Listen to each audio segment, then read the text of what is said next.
Thank you for installing the app.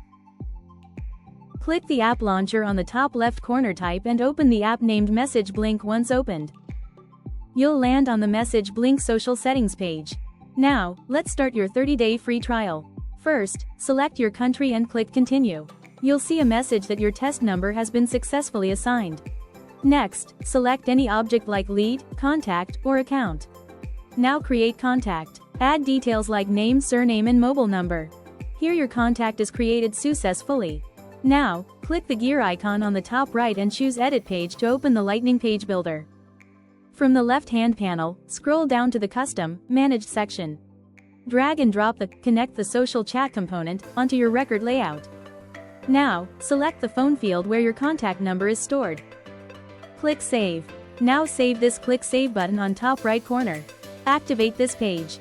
Choose Set as Org Default for both desktop and mobile so all users can access the feature.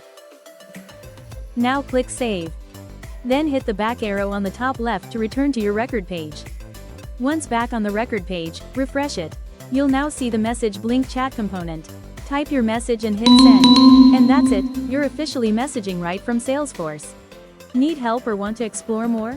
Visit www.messageblink.com or connect with us on LinkedIn and YouTube. Thanks for watching, and happy messaging with Message Blink.